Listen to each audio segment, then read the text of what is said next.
그러셨어요. 그래도 여러분들 아마 애우지는 못하더라도 제가 여기 강단에 서서 여러분에게 뭐라고 얘기했죠? 매일같이 하루에 한 번이라도 애우려고 시도해 보라고 그러셨어요. 그때 그렇게 하시면 아마 좋은 말씀을 또 주일날에 미처 깨닫지 못했던 그 마음들과 또 하나님께서 잔잔하게 내게 말씀해 주시는 그 내용을 아마 여러분들이 체험할 겁니다. 그게 묵상하는 이유고 그게 암송에서 내 마음판에 새기는 이유입니다. 우리 요나서 1장 2절에서 3절 야속하게도 나와 있지 않아요. 여러분들이 함께 같이 애워야 합니다. 어쩔 수 없이 애우셔야 해요. 애우지 못하는 분은 주보를 살짝 보셔도 괜찮습니다. 우리 함께 암송해 봅니다.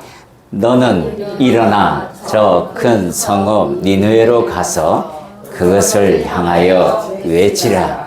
그 악독이 내 앞에 상달되었음이니라 하시니라. 그러나 요나가 얼굴을 피하려고 일어나 다시스로 도망하려 하여 요바로 내려갔더니 마침 다시스로 가는 배를 만난지라 여호와의 얼굴을 피하여 그들과 함께 다시스로 가려고 백삿을 주고 배에 올랐더라. 우와, 이야, 감탄이 절로 나옵니다. 어우, 다 외우셨어요, 여러분들? 야, 저보다 낫습니다. 정말 여러분들 이렇게 제발 주님께서 저를 통해서 여러분들에게 선포했지만 아마 이렇게 매일같이 외우려고 노력하고 읽으셨으면 귀한 말씀 속에서 많은 깨달음이 있었으리라 봅니다. 니느웨로 가야 할 사람이 다시스로 가고 자기 생각에 끝까지 고집해서 내가 옳다고 주장하는 그 종의 모습, 그 선지자의 모습을 보고 혹시 내가 여기에 이런 게 아닌가? 혹시 내가 이런 사람은 아닌가? 진짜로 뒤돌아보는 귀한 시간이 되었을 줄 믿습니다. 오늘은 빌립보서 3장 8절의 말씀으로 삶의 가치에 대해라는 귀한 제목을 주님이 우리에게 주셨습니다. 자, 우리 빌립보서 3장 8절의 말씀을 한 목소리로 천천히 봉독하도록 하겠습니다. 또한 모든 것을 해로 여김은 내 주 그리스도 예수를 아는 지식이 가장 고상하기 때문이라. 내가 그를 위하여 모든 것을 잃어버리고 배설물로 여김은 그리스도를 얻고. 여러분들 오늘 이 말씀 참 많이 들었죠, 그죠? 아마 암송도 참 많이 했을 거예요. 근데 실제로 여러분들의 삶 속에서 정말로 이런 가치를 그리스도에게 두고 사느냐라는 문제를 볼 수 있어요. 여러분 스스로에게 내 삶의 가치는 어디에 있지라고 되돌아본다면 아마도 모르긴 몰라도 이렇게 종류가 여러 가지가 있을 거예요. 보면 첫 번째는 웰빙, 잘 건강하게 오래 사는 거, 이렇게 말씀하고 있어요. 건강하게 오래 산다라는 것은 뭐죠? 여러분들 다 그런 꿈을 가지고 있습니다. 그죠? 그리고 요즘은 뭐냐면 웰다이닝이라고, 웰다이, 잘 죽는 거예요. 유럽에서 벌써부터 안락사가 거론되고 있고 합법화되어 가고 있는데 그 기준은 병이 중증도 환자에게 한정되어 있기는 합니다. 근데 이제는 존엄사라 그래서 귀하게 또 아름다운 죽음을 노년에 맞이할 자격이 우리에게 있다. 아니요, 사실은 없습니다.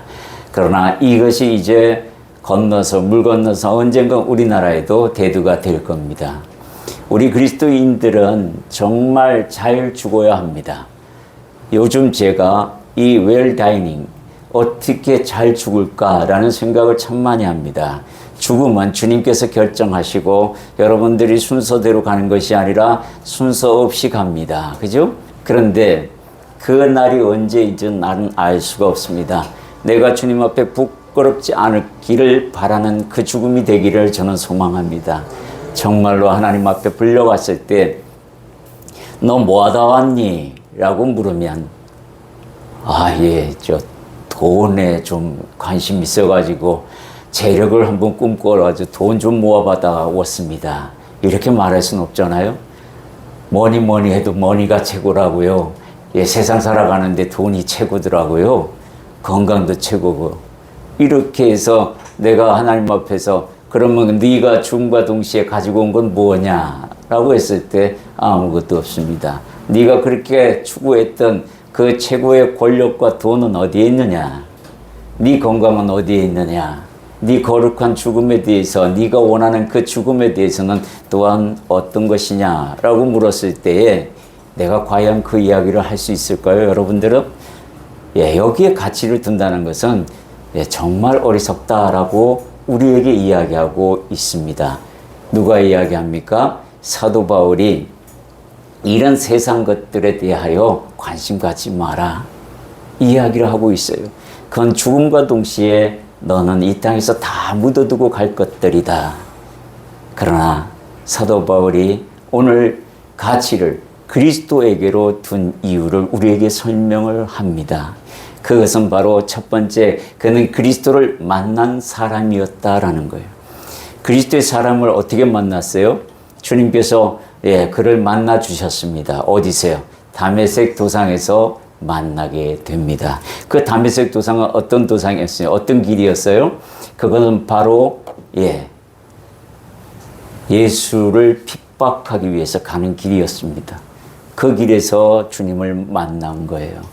만나가지고 무엇을 합니까? 장님이 되어버립니다.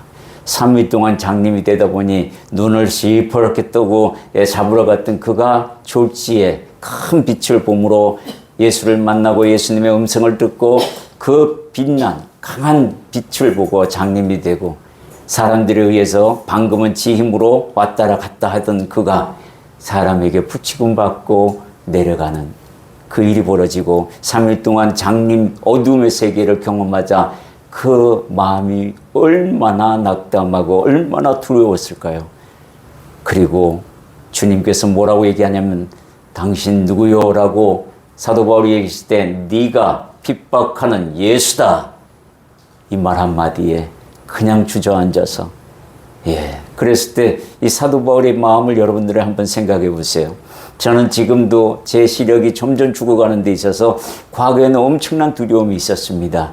물론 지금은 많이 내려놨기 때문에 그 두려움은 그렇게 나를 주장하지는 못하지만 그래도 아침에 자고 일어나잖아요. 보여요. 잘 안 보입니다. 안경을 써도 뽀예요. 한참 가야 시력이 회복이 되는데 그 뽀연 기간 동안에는 너무너무 힘들어요. 사도 바울도 얼마나 힘들었을까. 근데 아나니아가 와서 주님의 말씀대로 뭐예요? 눈을 뜨게 합니다. 그리고 그 사람에게 하나님의 예수님에 대하여 잠깐 들음으로 말미암아 내가 핍박하는 예수가 대체 누굴까? 이 사람은 궁금하기 시작했습니다. 내가 잘못 가고 있는 거구나. 분명히 알았습니다. 그래서 예수를 먼저 만난 제자들을 만나기 시작했어요. 그리고는 그들이 말하는 예수님이 가르치는 그 가르침을 마음에 두고 내가 알고 있는 구약과 내가 알고 있는 율법과 대체 어떤 관계인가? 하나님의 아들이라면 틀림없이 연관이 있을 것이다. 왜? 같은 하나님이시니까. 구약이 다르고 신약이 다르다는 개념이 아니라 틀림없이 그 안에서 숨겨진 보화가 있을 것이다 라고 찾기 시작합니다.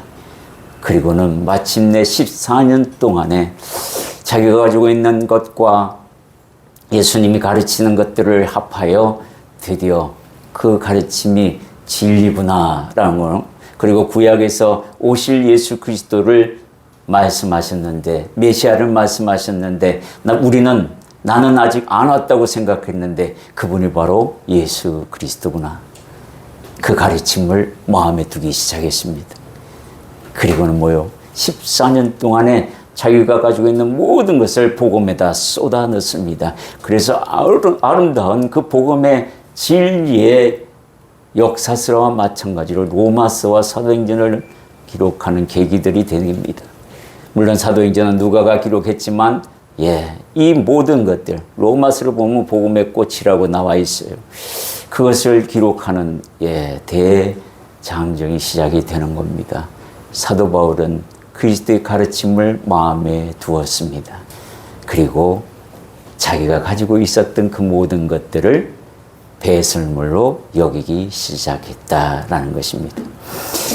사도 바울이 가장 가치 있게 소중하게 따져보았다는 것은 뭐냐면 첫 번째, 구약의 가치를 다시 보았다는 거예요. 구약은 왜 먼저 우리에게 왔는가? 율법은 왜 우리에게 먼저 주어져야만 했는가?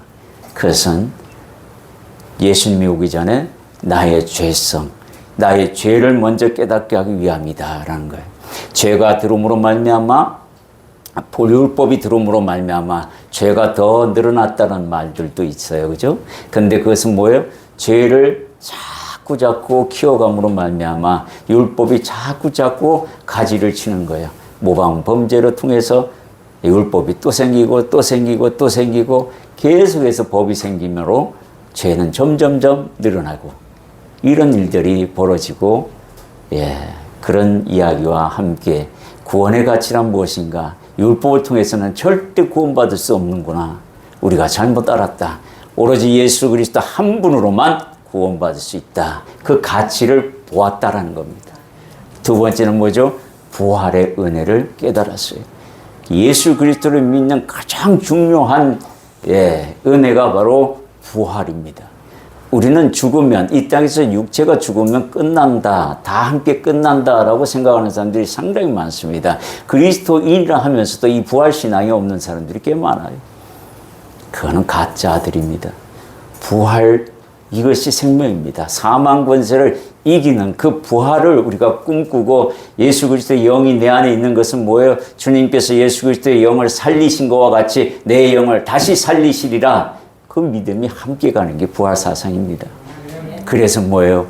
사도 바울은 이 부활에 대하여 마음을 담고 그래, 예수 그리스도를 통해서만 부활이 일어날 수 있다는 것을 알게 됩니다.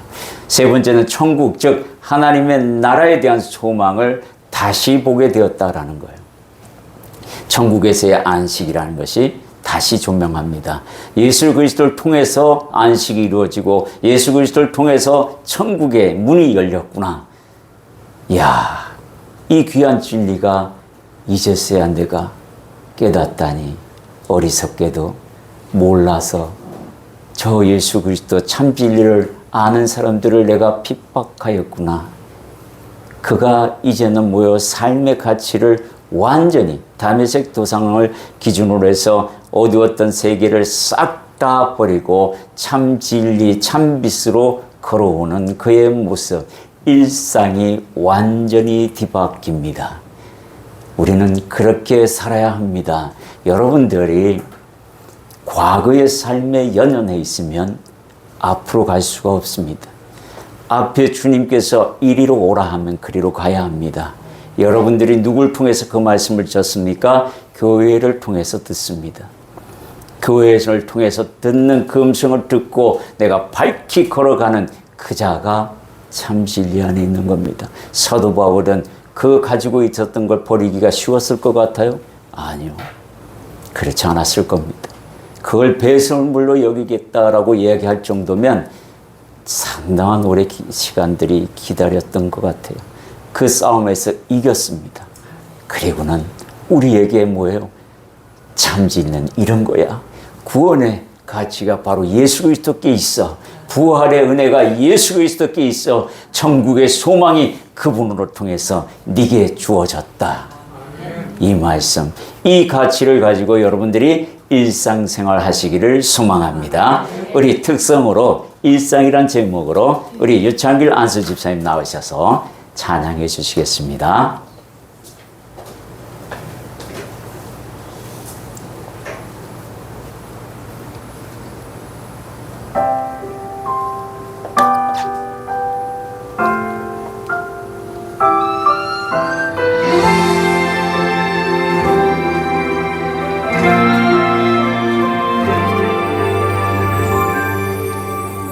나를 보내사 서게 하신 곳 가장 귀한 곳이 바로 이곳이라. 내게 주신 곳 광야와 같아도 믿음과 소망 가지고 최선을 다하리. 나의 작은 삶 주께 드릴 때 나의 삶을 통해 주 영광 받으리. 내게 맡기신 가장 귀한 이곳 감사와 순종으로 오늘을 살리라. 나의 일상을 통해 하나님께 영광을, 나의 일상을 통해 생명의 복음을, 내게 맡기신 이곳 나를 부르신 곳에 하나님의 나라가 이루어지길 원합니다.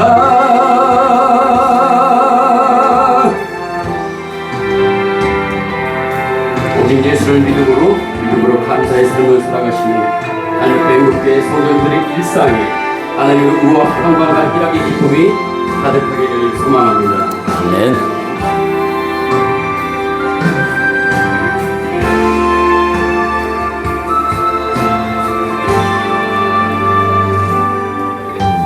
나의 작은 삶 주께 드릴 때 나의 삶을 통해 주 영광 받으리.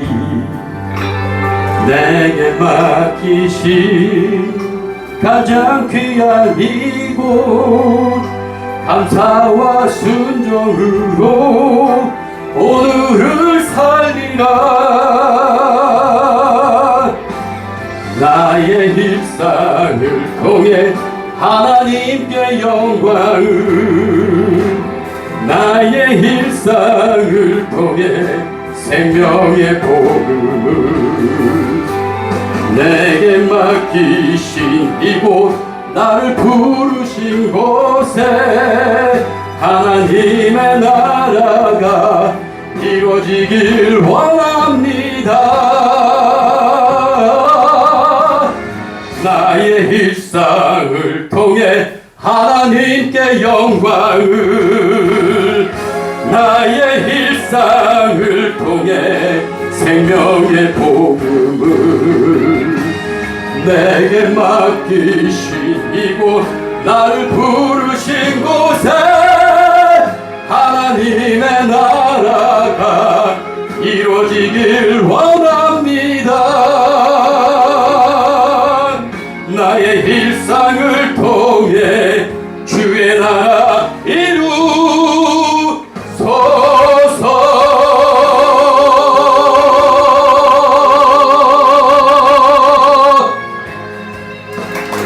아멘.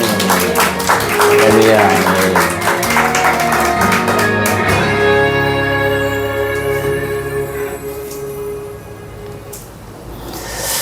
아멘. 네. 귀한 찬양 너무 감사드립니다. 이 찬양 속에 순종과 감사로 이곳에서, 이곳은 어디죠? 성전입니다, 여러분들. 여기에 주님이 여러분들이 부르셔서 수많은 교회가 있고 수많은 선교센터들도 있는데 여러분들 스스로 이 발걸음 한 것 같아도 사실은 하나님의 부르심이 없고 허락이 없다면 이곳에 못 옵니다. 하나님께서 발걸음 하셨고 이곳에서 진리의 말씀을 듣거라 하셔서 오신 겁니다. 그렇게 믿으시면 아멘 하시기 바랍니다. 아멘. 그래요. 주님께서 우리에게 교회를 주신 것은 종을 통하여 여러분들에게 하나님의 마음과 말씀을, 뜻을 전하기 위해서 세웠습니다. 오늘 주님께서 그 가치를 당신을 통해서 발견하라 라고 말씀합니다. 그것은 오늘 일상이라는 가사 속에서도 하나님의 나라라는 그 제목을 가지고 소망을 가지고 살아가는 그 가치를 우리에게 말씀하고 있습니다. 주님도 천국을 보물로 보화로 비유하고 있어요. 마태복음 13장 44절의 말씀 우리 한 목소리로 봉독합니다. 천국은 마치 밭에 감추인 보화와 같으니 사람이 이를 발견한 후 숨겨두고 기뻐하며 돌아가서 자기의 소유를 다 팔아 그 밭을 사느니라. 여러분들 이렇게 이런 사람이 될 수 있습니까? 아멘. 여기서 밭을 이렇게 둘러보다가 갑자기 거기에 보화가 있는 거예요. 근데 그 보화의 가치를 이 사람이 알았어요. 야, 내가 이거 숨겨놓고 나만 알아야겠다. 그리고는 가서 집을 다 팔고 전 재산을 팔아서 이 밭을 부르는 대로 주고 삽니다. 천국은 그만한 가치가 있다라는 것을 우리에게 이야기하고 계시는 거예요. 주님께서 그 이야기를 하고 있는 겁니다. 네가 생각하는 그런 가치가 아니야. 네 있는 거 생명까지도 다 팔아서 사도 가치 있는 거야. 그게 천국이야. 아멘. 여러분, 그게 여러분이 가지고 계시는 천국입니다. 이걸 여러분들이 값없이 샀어요. 아멘. 주님께서 다 지불하시고 내가 대신 지불했으니 너는 나를 믿기만 해라 라는 말씀으로 우리가 살아가는 겁니다. 정말 귀한 말씀 아닙니까? 그런데 여러분들 그 천국의 소망에 대하여 분명하게 그 가치를 보고 있냐라는 겁니다. 예, 보고 있어야 합니다. 봐야 합니다.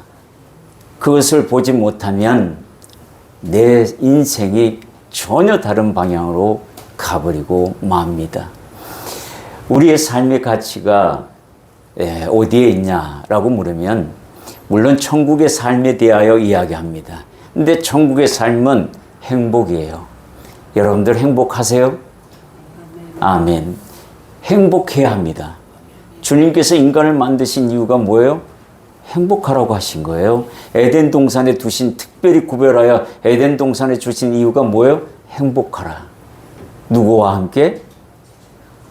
예, 같이 만들어준 아내와 남편, 즉 가정과 함께, 그리고 나와 함께, 주님과 함께.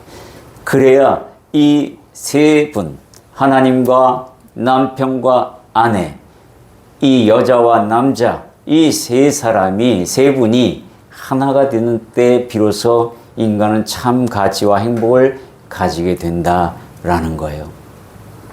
전도서 기자가 이런 말을 합니다. 전도서 기자는 어떤 말을 하냐면 해 아래서의 수고함이 다 헛되다고 이야기해요. 왜 헛되다고 이야기할까요? 이 세상에서 모든 누리는 낙을 이 솔로몬이 싹 다 해봤거든요. 해봤더니 별거 아니더라. 이 이야기를 하고 있는 거죠. 세상의 모든 것들이 가치 없는 것들이고 헛된 것들이더라. 왜? 다 두고 가야 하니까. 그래서 세상에서 참 가치가 무엇인가라고 본인이 생각을 해봤는지 몰라도 성령님께서 이 말씀을 기록하셨습니다. 전도서 9장 9절의 말씀, 우리 전도서 9장 9절의 말씀을 한 목소리로 봉독합니다. 한 목소리로 봉독합니다. 내 헛된 평생의 모든 날, 곧 하나님이 해 아래에서 네게 주신 모든 헛된 날에 네가 사랑하는 아내와 함께 즐겁게 살지어다. 그것이 네가 평생의 해 아래서 수고하고 얻은 네 몫이니라. 예, 가정을 이야기하고 있습니다. 가정에서 즐거움이 없으면 삶의 즐거움은 일어나지 않습니다. 주님이 뭘 이야기합니까? 전도서 기자를 향해서 이렇게 기록하라고 합니다. 네가 사랑하는 아내와 함께 즐겁게 살아라. 아내가 없는데요. 이렇게 말한 사람도 있을 겁니다. 이혼해서 갈라져서 이제는 혼자 삽니다. 이렇게 말하는 사람도 있을 거예요. 지금 이 말씀은 그런 의미가 아닙니다. 이 말씀 뒤에는 또 다른 말씀이 뒤에 기다리고 있어요. 그것을 설명하기 위해서 여러분들에게 이 말씀을 소개하는 겁니다. 주님께서 사람이 독초하는 것, 남자가 독초하는 것을 보시고 즐겁게 여기지 않으셨어요. 그래서 여자를 만들 때 갈비뼈로 만드는데 이 심장 근처에 있는 갈비뼈로 만들었다는 거예요.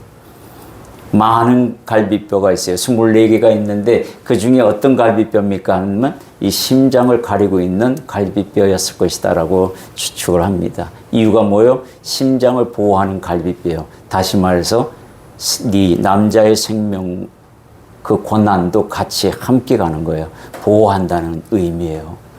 그러니까 같이 가는 사람이에요. 굉장히 귀한 사람입니다.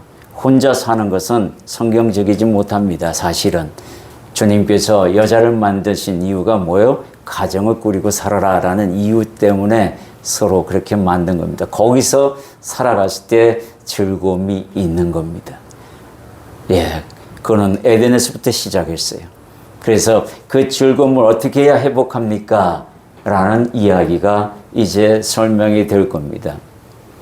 전도서 기자가 이렇게 말하는 여러 가지 이유들이 있지만은 그 중에 가장 것은 헛된 날이라는 사실을 우리가 알고 있다라는 거예요. 여러분도 다 압니다. 그 헛된 것들을 추구하지 말고 하나님이 말씀하는 그 가치에 대하여 이야기합니다. 그래서 가정의 중요한 말씀을 하고 있는 겁니다. 모든 즐거움, 네가 행복하고 싶다면 그 가정에서부터 출발하는 것이니 가정에서부터 단속하라는 이야기를 하고 있는 겁니다.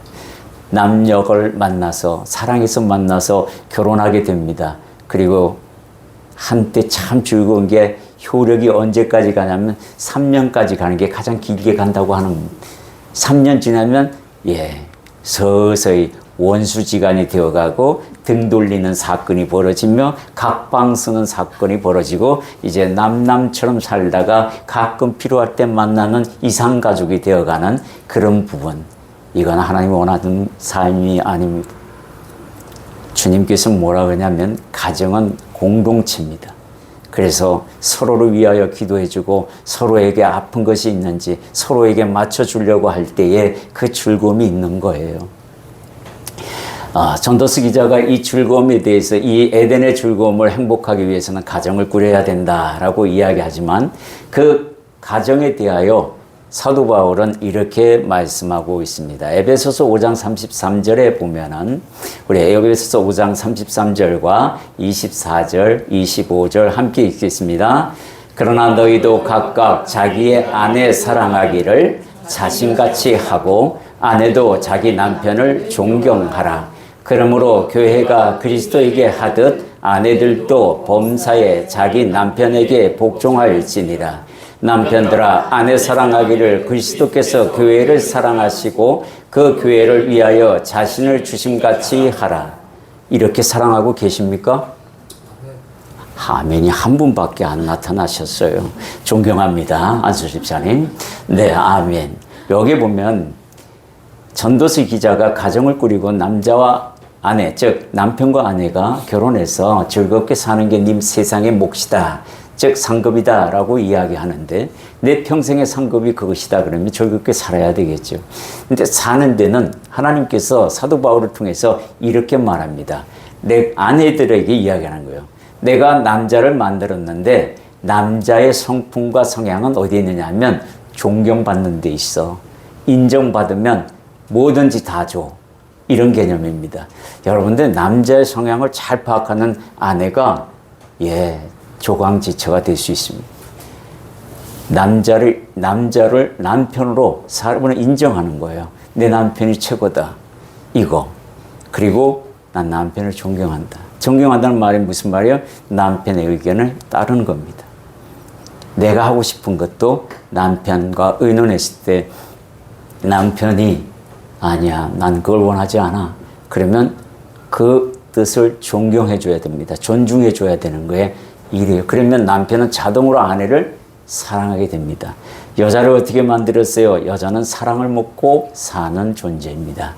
그래서 이 둘이 합해서 연합하여 하나가 이루어지는데 거기에 존경과 사랑이 함께 가는 겁니다.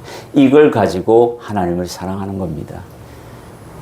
그게 온전하지 못하면 가정에 불화가 일어납니다. 매일같이 싸우는 이유가 뭐예요? 예, 나 때문에 싸우는 겁니다. 내가 너보다 우월하다. 내 말이 맞다.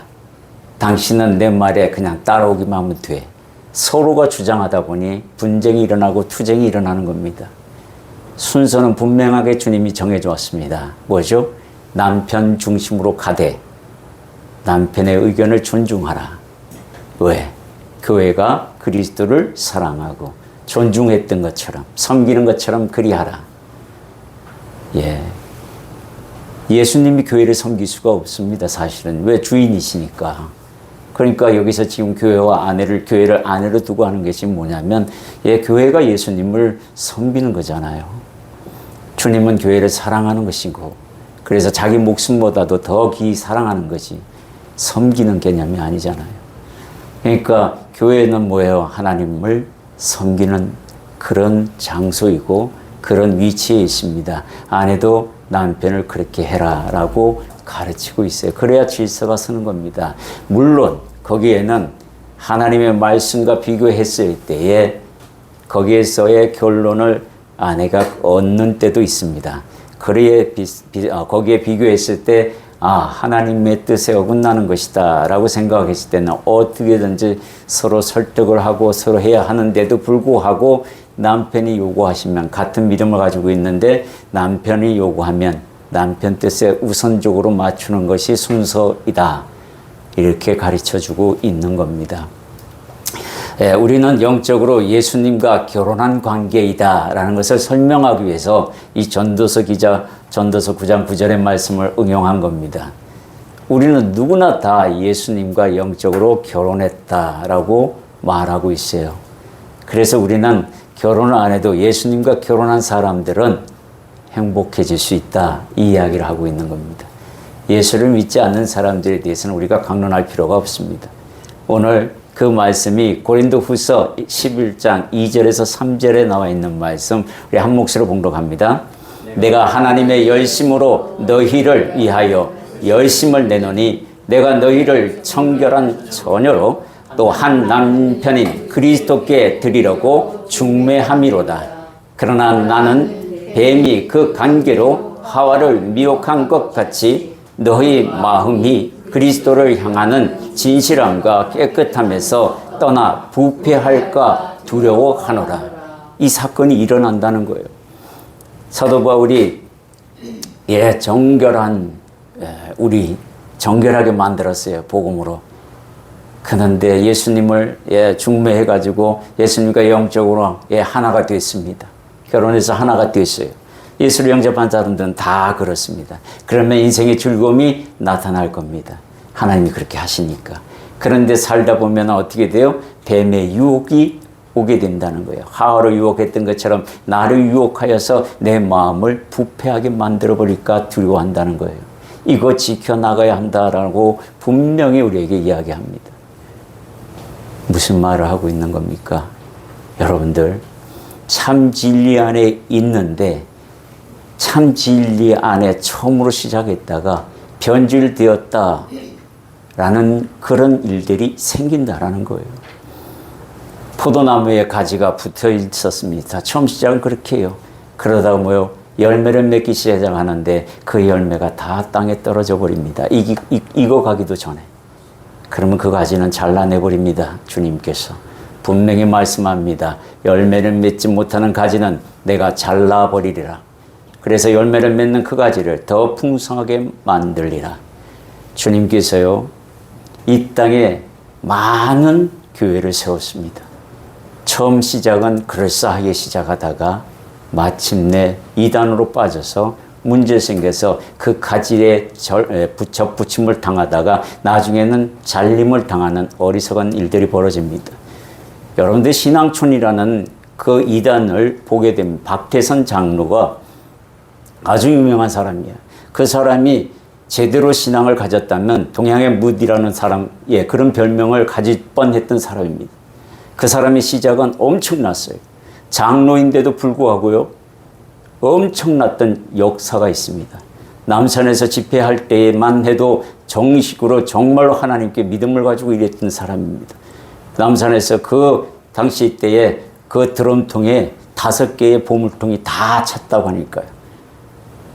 이 남산에 있는 그 물을 받아다가 안수해가지고 주면 상처 있는 부위에 바르면 새살이 돋는 게 눈에 보였다고 합니다. 그걸 안 믿을 수가 있냐고요. 누가 안 믿을 수 있겠어요? 그 역사가 있는데 환자들은 다 믿습니다. 이 말을 제가 세종병원에 다닐 때에 한 신앙촌 거기에 빠져서 그 박태승 장로가 그때 시절에 자기가 직접 경험한 이야기를 해봅니다. 그랬던 사람이 어느 날 갑자기 교만하여 내가 예수다. 그때 믿었던 사람들은요, 그 역사를 경험한 사람은 못 떠납니다. 이단으로 판명됐어요. 그런데도 못 떠나는 거예요. 왜? 그 역사를 봤는데 내가 본 경험이 있는데 무슨 소리 하고 있는 거냐? 아니요, 그렇지 않습니다. 이렇게 뱀의 관계로 유혹당해버리면 그 밑에 있는 사람들이 빨리 빠져나와야 되는 거예요. 그게 왜? 그걸 전문적으로 연구하는 집단을, 단체를 하나님이 주셨는데 거기 연구해서 거기에서 말을 했는데 왜 내 생각대로 움직이냐? 그건 아니래요. 주님이 분명하게 이제는 나와야 할 때다라고 이 신앙촌 사람들에게 이야기했는데도 그 신앙촌은 아직도 인천에 있습니다. 제가 거기를 맨날 지나다니면서 세종병원에 근무하러 다녔던 사람이에요. 너무나 안타까워요. 거기 지나다 보면 정말로 교회라고는 딱 세워졌는데 정말 한심합니다. 남들이 다 이단이라는데 본인만 아니래. 그건 뭐래? 말이 안 되는 소리입니다. 그것은 정말로 제가 경험 안 했다면 그런 이야기도 못 합니다. 근데 그분이 그 상처에서 세상에 제가 고름이 찍질 나는데 그 안수받은 그 물을 바르니 새살이 돋더라고요. 내 눈으로 하루하루가 달라졌어요. 그런데 못 나오겠어요. 그걸 내가 경험했는데 어떻게 나옵니까? 할 말이 없어요. 난 경험 안 했으니까 그냥 그렇게 되는 거. 그러나 진짜로 우리가 하나님께서 이제는 다 오픈하시고 저렇게 신천지도 극성을 부리는 이단이다. 그러면 가지 말아야 합니다. 아무리 좋은 시설이고 아무리 잘해주더라도 하루에 100만 원씩 준다 그래도 가시면 안 돼요. 돈만 받고 빠져야지 이런 생각하셔도 안 됩니다. 예수가 가장 고상한 지식이라고 하신 이유가 있습니다. 구약의 모든 예언이 바로 이 예수 그리스도께 집중되어 있기 때문입니다. 예수님은 어떤 분입니까? 인성과 신성을 가진 분이에요. 인성과 신성을 가진 그분을 알아볼 때에 참 그리스도가 되는 겁니다. 고상한 지식이 바로 그 인성과 신성에서 부여된다라는 거예요. 여러분의 인성과 신성 다 믿습니까? 아멘. 그가 모든 것을 배수물로 여길 수 있었던 이유가 뭘까요? 바로 인생의 즐거움이 남편 되시는 예수님께 있다라는 거예요. 그래서 세상의 것과는 절대로 함께 갈 수 없다라는 이야기를 우리에게 하고 있습니다. 이 땅의 그리스도인들의 가치가 바로 영생입니다. 여러분들이 다 영생을 꿈꾸고 있어요. 제가 양육을 하는데 질문이 들어왔어요. 이슬람교와 기독교와 이스라엘이 믿는 하나님, 다 하나님을 믿는데 알라도 하나님 아닙니까? 구약의 하나님을 믿고 있는 그들 다 같은 종류의 하나님 아닙니까? 뭐가 다른데요? 이런 질문들 진짜 많이 받습니다. 영생을 다른 말로 이야기하면 하나님의 나라 또는 안식을 의미합니다. 그 의미를 분명히 알면 여러분들이 아마 그 의미에 대해서 분명하게 이야기할 겁니다. 그 영생은 어떻게 해서 이루어지는가? 여러분들이 이 무슬림이라든가 기독교라든가 또 이스라엘에 믿는 하나님, 예수가 없는 그 하나님은 다 뭘 요구합니까? 전부 하나의 목표가 있습니다. 그건 영생입니다. 근데 주님이 영생을 어떻게 말씀하셨냐면 요한복음 17장 3절 함께 있습니다. 영생은 곧 유일하신 참 하나님과 그가 보내신 예수 그리스도를 아는 것이다. 여기에는 무슬림은 예수가 선지자로만 있습니다. 신성이 없는 인성만 이야기해요. 근데 이 무슬림에서 말하는 코란을 기록한 걸 보면 대부분이 구약의 말씀을 기록하고 이 모하мет이 이 가브리엘 천사에게 받았다고 자기 말로 받아서 적은 말씀이 예수님이 말씀한 것을 베껴서 쓴 구절이 꽤 많습니다. 그리고 자기가 인위적으로 만든 말씀들을 적어놓고 그것을 성경인양 만들어서 사람을 미혹해 놨어요. 이스라엘은 아직도 예수를 믿지 않고 있는 구약의 하나님을 대부분 유대인들이 믿고 있고 기독교는 예수님의 인성과 신성을 모두 믿습니다. 그래서 유일하신 참 하나님과 그가 보내신 자 예수 그리스도를 아는 지식이 아는 것이다라고 분명하게 우리에게 이야기합니다. 이 두 개가 함께 가는데 바로 참 하나님은 누굴 통해서 볼 수 있느냐? 바로 예수 그리스도. 그가 보내신 예수 그리스도를 통해서 아는 것. 이게 영생이라는 거예요. 그 중에 둘 중에 어떤 거 하나라도 결핍이 일어나면 영생은 없다. 이 이야기를 하고 있는 겁니다. 여기에 참 하나님이라고 주님이 강조하셨어요. 무슨 말이에요? 거짓 하나님이 있다. 너희들이 말하는 그 거짓 하나님이 있다라는 걸 이야기하고 있는 거예요. 하나님은 사랑인데 언제 폭군으로 만들어 놨어요? 무슬림들은 무조건 자살, 폭탄 뭐 이런 거 만들어 갖고 지네들 목적만 달성하면 되는 걸로 생각하잖아요. 언제 하나님이 그렇게 바뀌었습니까? 그리스도를 보내주었는데도 불구하고 아직 나타나지 않았다고 유대인들이 말하는 이 어리석은 일들. 여러분들이 정말로 생각하셔야 됩니다. 우리가 물건의 가치들을 보면은 이렇습니다. 파는 사람이 정합니다. 그리고 파는 사람과 사는 사람이 흥정을 해서 맞춥니다. 그리고 물건의 가치를 알아본 사람이 그 물건을 취득합니다. 가치는 누가 정합니까? 천국의 가치는 누가 정하는 거예요? 하나님이 정하셨어요. 그 가치를 알아보느냐 안 알아보느냐는 나한테 달려 있는 겁니다. 내가 바르게 볼 수 있는 눈을 영안을 띄어야 하는 거예요. 그게 가장 중요한 인생의 가치입니다. 여러분에게 예수를 아는 지식이 가장 고상한 것입니다. 그것은 천국의 길이 그곳에 있고 영생의 길이 그곳에 있으며 삶의 가치가 그곳에 있으니 그분에게 있으니 분명히 알고 따라오라. 이 이야기를 우리에게 말씀하고 있습니다. 여러분에게 정리해 드리도록 하겠습니다. 사도 바울은 인생의 가치를 예수 그리스도에게 두었습니다. 여러분도 그러기를 소망합니다.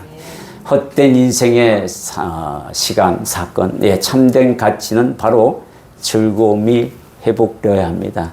행복한 삶을 살아야 합니다. 예수를 통해서만 행복해질 수 있다라고 주님이 분명하게 말씀하셨고 하나님도 그렇게 인정하셨어요. 에덴을 생각하세요. 에덴은 하나님께 순종했을 때에 하나님 말씀에 귀를 기울였을 때에 선악과를 따먹지 않았을 때에 그 행복이 유지되었습니다. 엄청난 행복입니다. 여러분들 안식을 경험하면요 거기에 들어가고 싶어 딴 거 다 버리게 됩니다. 그걸 못 보니까 내 생각대로 가는 거죠.